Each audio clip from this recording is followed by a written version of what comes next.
Hello, folks, and welcome to the Counting Sheep podcast. This is episode 75. My name is Ruth, and I welcome you to my little corner of the YouTube universe. I am fresh back from camp for adults, that is Madamic Fiber Arts Camp. If you're new here, welcome. And if you're coming back, welcome back. I'm glad to have you back with me. So I had kind of promised that I would kind of, film from camp, but you know what happened was they had great upload speed, so that was not the issue. I had decided when I got there that I just wanted to be in the moment, and that's sort of what took over. And and I had a great week at Madamic, and I will show you some of the things I did at camp later on in the episode. And also I had taken a whole bunch of pictures, as well as just a little bit of footage from camp that last week. So it was a hoot. It was just a wonderful time. Great bunch of women, wonderful instructors, great atmosphere. I think we had one day of iffy weather, if that, if we can call it that. It didn't even really rain. They had predicted downpour rain on Thursday, but it turned out to just be like little spittles of rain here and there. We didn't even need an umbrella, really. It was great weather.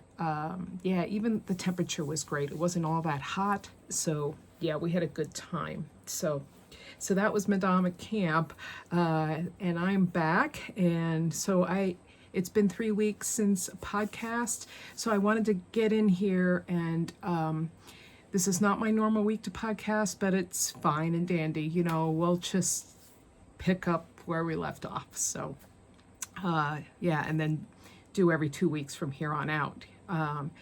So where you can find me, I want to make sure I get that in. I am Rabbit Lady on Ravelry. I am Counting Sheep at Sunrise Hill on Instagram and Threads, and I am Counting Sheep on Facebook.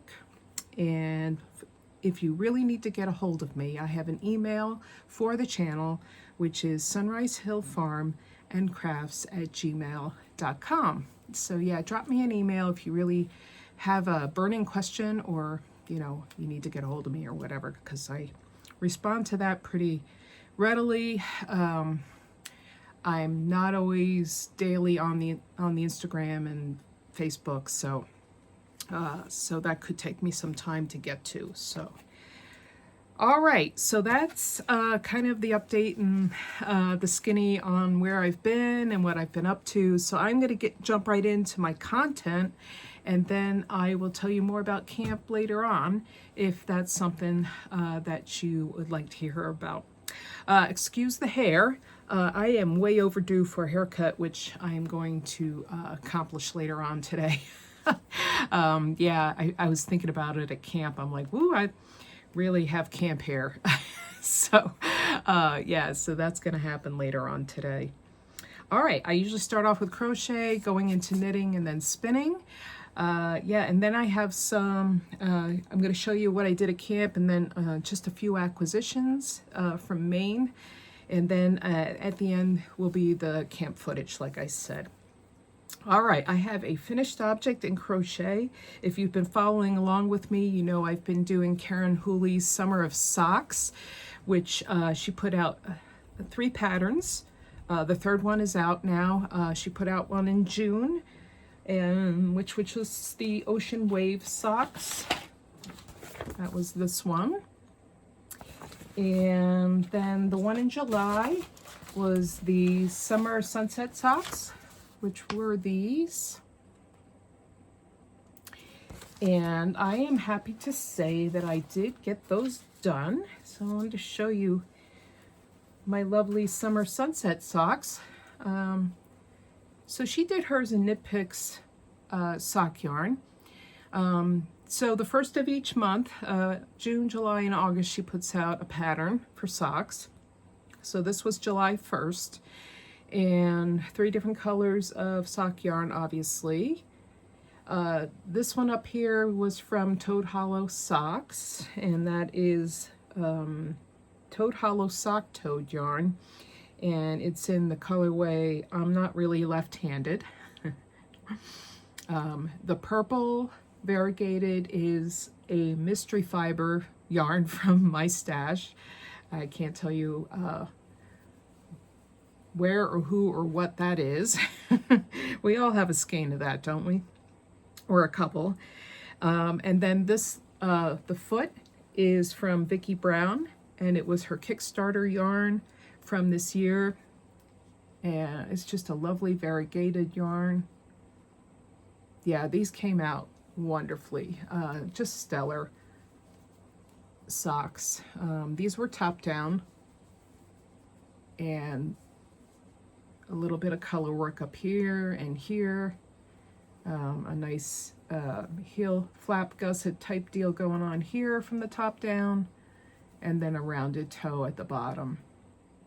These are all done in an extended single crochet stitch. The heel, most of the heel and the toe are done in a regular single crochet stitch, and then up top there is a little bit of a post stitch going on for the ribbing. Yeah, so lots of fun, lots of fun. These were great to make and super quick. Definitely can do it in less than a month's time. She gives you a month to get them done. Tonight is our meetup, and so I filled out the form and sent it in with a picture of the socks on it. And there's a little bit of a, contest going on. If you enter into the contest, she draws a name to possibly be in the drawing for yarn for a set of socks. Actually, the yarn that she made her pair of socks out of, so the Knit Picks yarn. So we'll meet up tonight on Zoom. It'd be nice to see Karen again. We saw each other last month. So those are the Summer Sunset socks. And the next set of socks came out on August 1st. I was up in Maine, of course, so I didn't download the pattern until yesterday when I was back. And these are called Summer's Last Glow. So these are the August socks. And these are 2-color again, which are similar. Well, I don't know. The Summer Sunset socks were 3 colors, and the Ocean Waves were 3 colors too. So this is just a little different, just 2 colors she has going on in this. And I believe these are top down as well. I haven't really read the pattern yet. I've been kind of unpacking and doing laundry and all that stuff, but I just hit the print button and took it off the printer. So there they are. I did manage to pick out some yarns for this. I was kind of digging through my stash. I had arrived or decided on one set of yarns, and then when I came to sit down to podcast, I realized on my desk here there has been, there's a cake of yarn, sock yarn, that has been sitting here and languishing forever. And it's from the Woolly Thistle. They don't carry this yarn all the time, but it's called Hearth Sock, from Woolly Mammoth Fiber Company.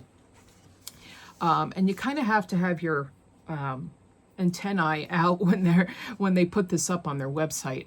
You kind of have to be on their mailing list because it comes around so rarely. But here is the label for it. And it comes in obviously this is a sock set. And so when it came out, I chose the gray color. I kind of like gray socks. And then you got this little skein. I've divided it up because I thought I was going to knit socks with it, but I think I'm going to use this crochet pattern for this. And then there's this nice little kind of, I guess it's got some greenish yellow, heathery type contrast color with it. So I figured since this is a set and it's been sitting here for so long on my desk, you know, it's kind of calling to me, like, do something with me, do something with me. So I think I'm going to do these Summer's Last Glow in this combination. So, and give this poor yarn a home finally. Yeah, so nice, some nice woolly wool there from the Woolly Thistle for Summer's Last Glow.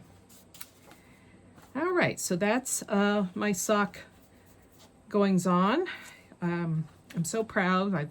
You know, over the summer I'm gonna have 3 pairs of socks done. I'm so chuffed about that. I can't tell you. So going on to my everlasting whip, here is my Starlight cardigan. And as you know, this is a pattern out of the Tunisian Crochet Tops book by Ashley Rivas. I brought this to camp with me, and there were 2 Tunisian crochet people there who took pictures of this book. They were not aware of this book, so I was glad that I could be an enabler there in Tunisian crochet. I am doing, this is the Starlight cardigan, as you probably know. And I did show you that I got both of the fronts done. I'm using Fiber Stash Dye Works from Fiber Stash. They are local to me here in Vermont. This is the sock yarn, Tweety Toes sock yarn in Jailhouse Rock. So 85% superwash merino and 15% nylon neps.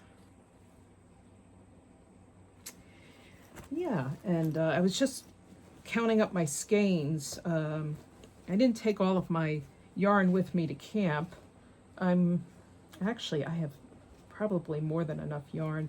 I'm on the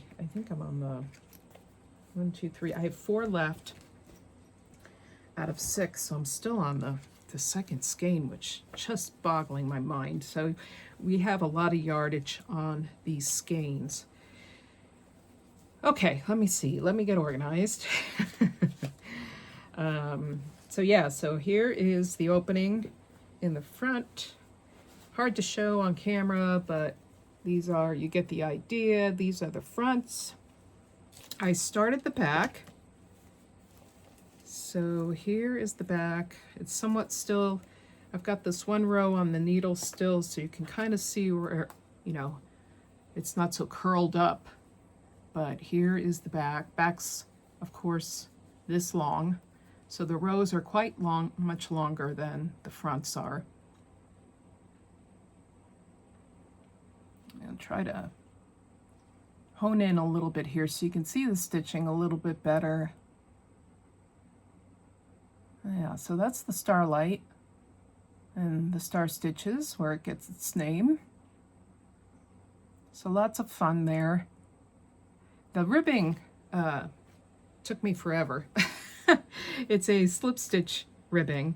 And well, you do slip stitch, the regular slip stitch on 1 row, and then the return row, you're doing a yarn over slip stitch. So you have to keep your stitches loosey-goosey, you know, because it would be hard to get your hook in otherwise. Yeah, so I always have to keep the reminder in my head to keep that kind of loose. But it's a lovely ribbing. It's so stretchy that I think that is going to be my ribbing of choice in the future with crochet sweaters, just because of the stretch that's involved in it. But yeah, so slow but steady progress on the Starlight, and yeah, very happy there with that. All right, so moving along. On to knitting. I wanted to show you another finished object. This is so exciting. I managed to finish off the breed that, well, I'm pronouncing it wrong, so I will put it up here underneath. It's B-R-E-I-D, which is this lovely little kerchief from Kate Davies. So I managed to get this done and blocked with its little ties on the end. And as you know, if you follow me, I did do a little bit of a steek video on this, doing a crocheted steek. So let me turn it around. I know you want to see this steek back here. That's how it turned out on the rear end. It tucked back nicely, so even the tip tucked back quite nicely, so that's nice and flat there. Yeah,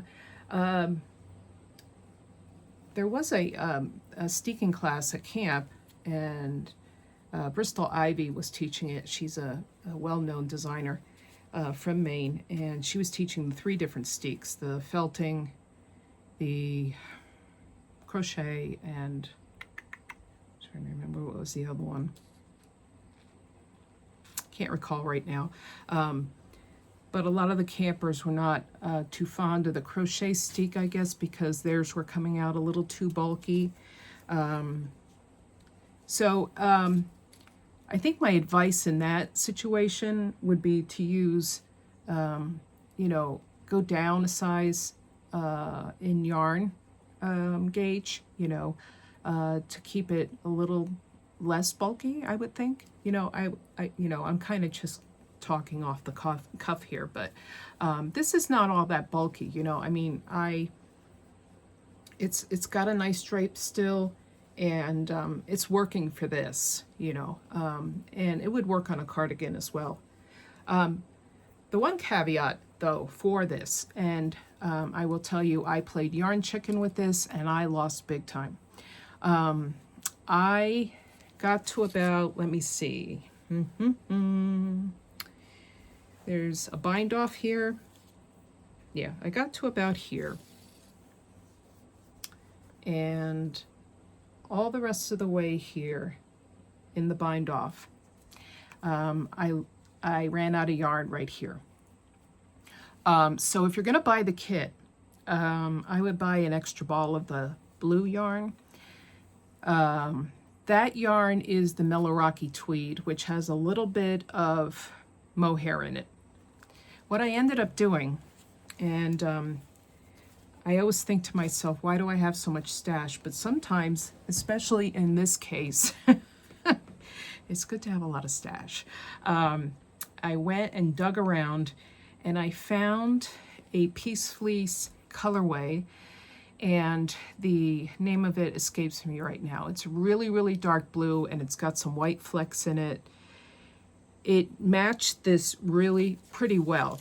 And what I ended up doing is I separated the plies, and I used one ply to finish this off. Now, you can probably see a little bit of the difference there in this. But, you know what they say about seeing it from a galloping horse?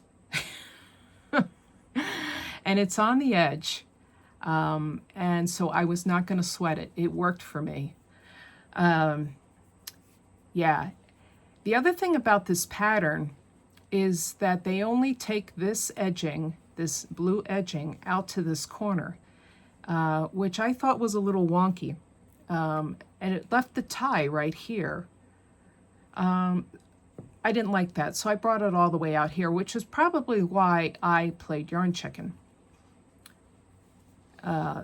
So, you know, it probably is the reason why, because I brought it out to here, that I played yarn chicken. But, you know, still, I think I would have played yarn chicken anyway, because this was quite a length of yarn that I needed to finish it off. But anyway, it's fab, you know. And I forget how she had it configured in the photo, but it's lovely. Yeah, and you can put it in your hair as well. I just love the pattern. Yeah, so highly recommend the pattern. Yeah, but if you're gonna buy the kit, I would buy an extra ball of the blue, and yeah, and just check the pattern in terms of the yardage. if you're going to buy any other yarn for it, just err on the side of more yardage than what it's called for in the pattern. So, but yeah, I'm so happy with it. I just adore these little kerchiefs, as you know. Speaking of which, my next project is going to be the pressed flowers kerchief. And if you're not aware of what that looks like, I bought this yarn a while ago, and I think I did mention it on the podcast. This is the pressed flowers kerchief. It is a free pattern. Yeah, and it's by Amy Christophers. I think, yeah, and it came out in 2024, so it's been out for a while now.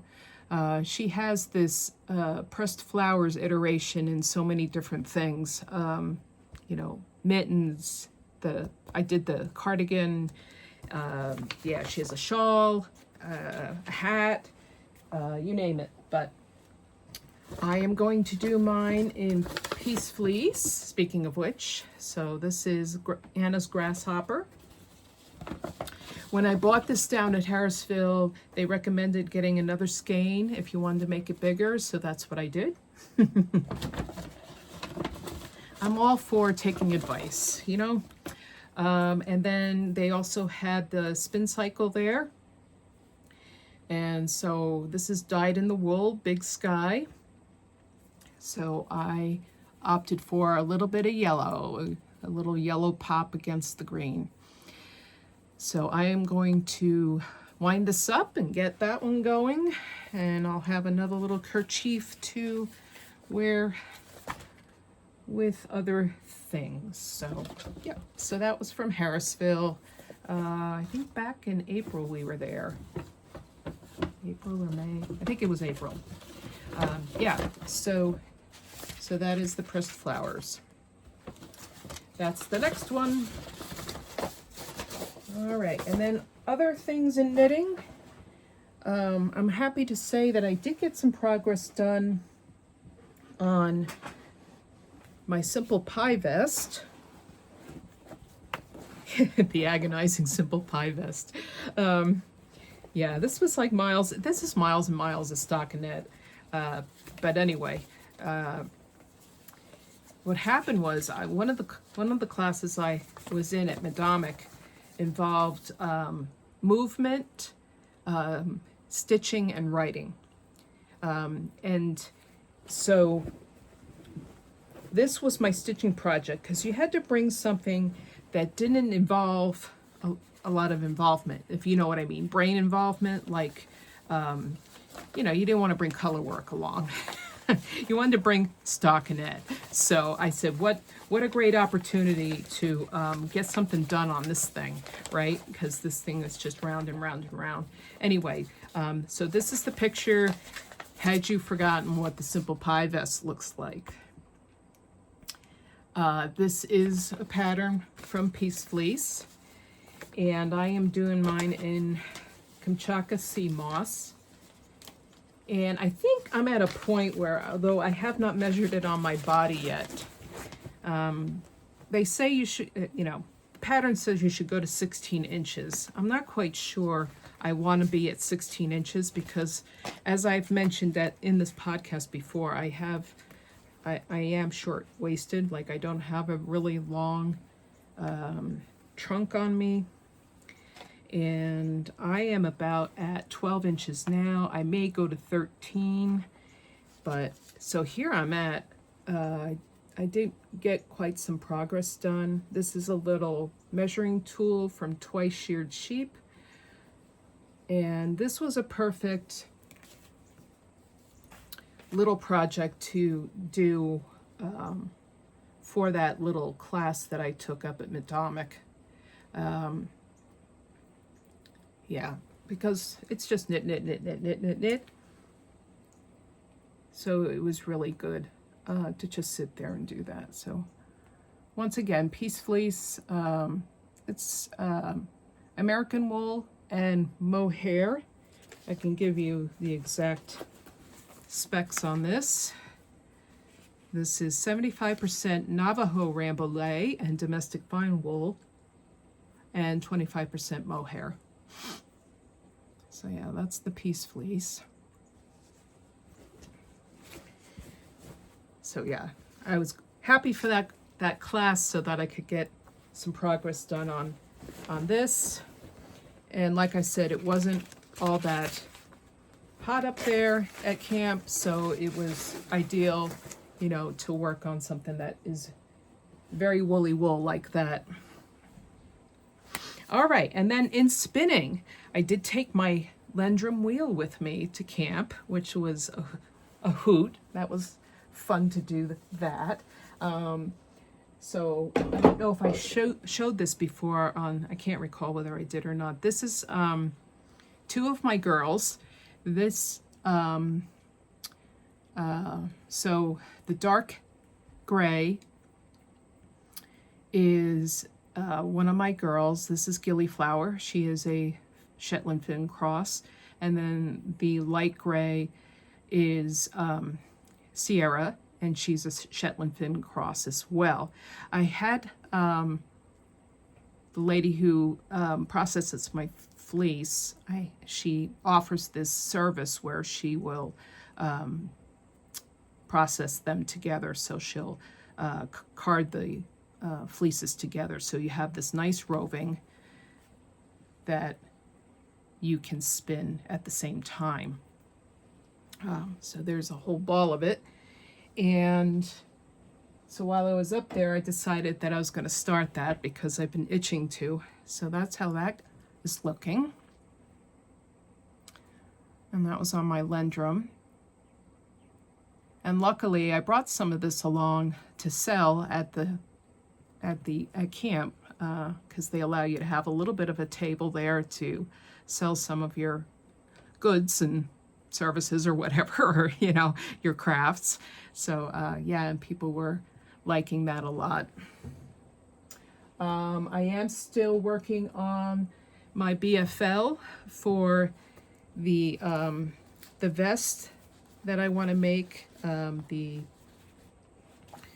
don't know where the picture went right now. It skedaddled off my table, but I want to make a Tunisian vest out of the Tunisian Crochet Tops vest. And I'm just going to lift this up. This is a lazy cape my husband made for me to accommodate the spools from my e-spinner. So as you can see, I have two spools of the BFL done up, and then I have this one yet, and I'm going to do a 3-ply yarn for that. So this spool needs needs this on it, and then I will be plying it up. So those are my spinning things that are going on, and I'm happy to say that I've got my spinning mojo back. It seems like it comes and goes, but it's nice to be amongst people who do the same things you do, and so it was nice to be gathered with people like that. All right, so I'm gonna dive into my camp recap. So yeah, so like I said, I took 5 classes there over the week. They encourage you to cap it at 6 classes because otherwise you get a little overwhelmed, and some of the classes have like homework involved and that sort of thing. And if you are so busy doing that kind of thing, you don't really get to enjoy what's around you, like the lake and the weather and Maine. They have a beautiful blueberry field there where you can go pick blueberries, and it was blueberry season peak when we were there. So yeah, so all those little things. I capped this year at 5 classes. I decided that, you know, I really wanted that downtime this year. So like I said, the one class I took was the movement, stitching, and writing. I don't have a lot to show for that except for my progress on my piece fleece vest. The first course that I actually took that I can show you some progress was making cordage. So we kind of like 3-hour class, we took different materials and made cords out of them. What I have here right now is kind of like a mess, but she gave us a whole bunch of different things and showed us how to make cords out of them. And so this one is basically cotton fabric, and we braided it and then also twisted it so you can see the difference there. This is yarn that we ended up twizzling. She called it twizzling. So you can actually make a belt out of it. There was, let's see, another like just cotton cording that we made, that we twisted. Here's some raffia that we did. So this was interesting because there were two different colors, so I added the color in late. You know, I started with the blue and then added some white in there. Yeah, and then this was interesting. This was done on a drop spindle. This was mulberry, and it was very, very fragile. And I think my drop spindle was just too heavy for it. It kept breaking. So yeah, that it kind of shredded a little bit. So yeah. And then this one is hemp. Yeah, that one was cool. This one, super cool.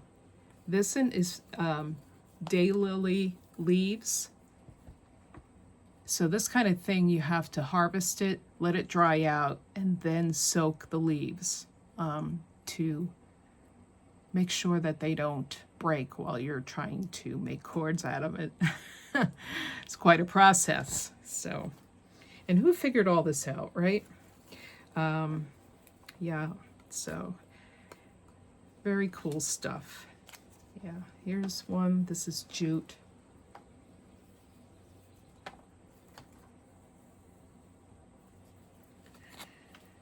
Yeah, and then sisal.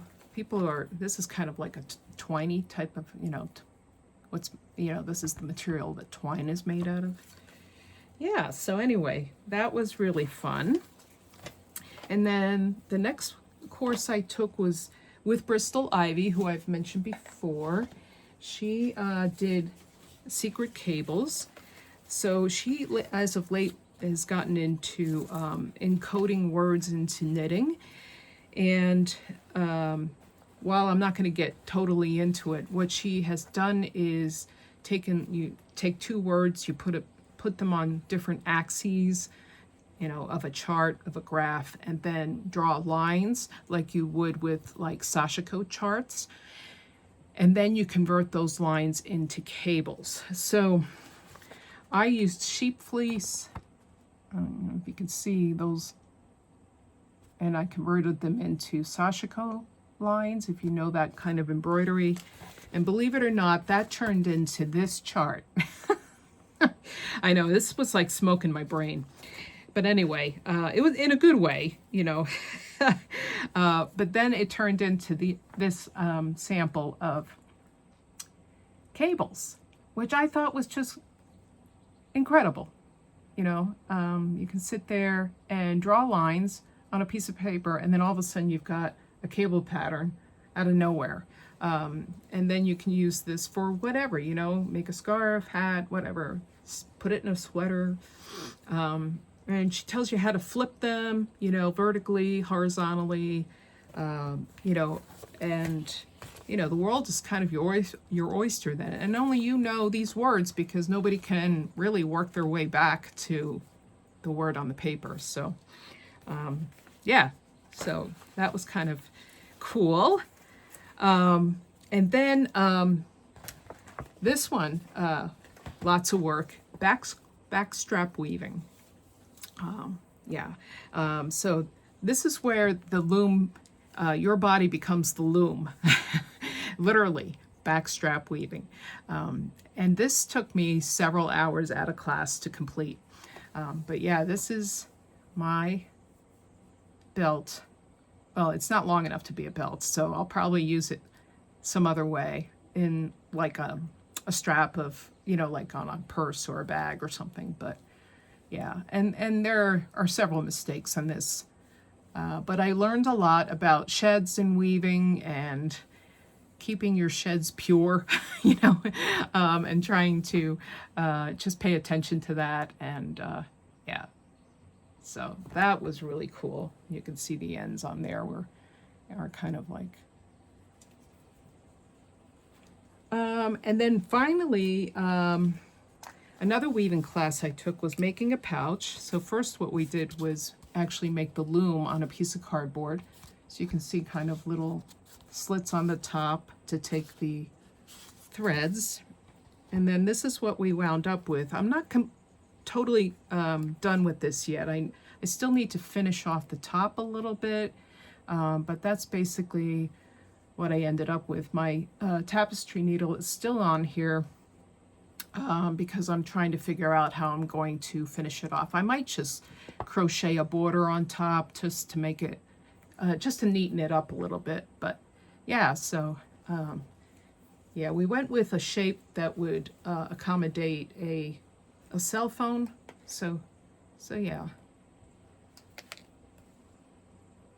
Yeah, that was like the pouch, the woven pouch class. So yeah, that was my Madamic week. Yeah, and so that was a lot of fun, but there were so many different things you could do there. There were sewing classes, other types of weaving, embroidery. Yeah, so yeah, encourage you to take a look if you're interested. That would be on madamicfiberarts.com, I believe. Yeah, you can just Google it, it'll come up. So I think I'm going to leave acquisitions for the next time. There were some things that I bought while I was up in Maine, but I don't want this to get too long. So especially since I have some pictures at the end that I want to show you. So yeah, I'm going to leave the acquisitions to the next time. And what have you all been up to the past 3 weeks that I haven't been here? Let me know down in the comments. And yeah, and hope you're all doing well. Keep your stitches going and all of your crafting. And I will see you the next time. Take care now. Bye-bye.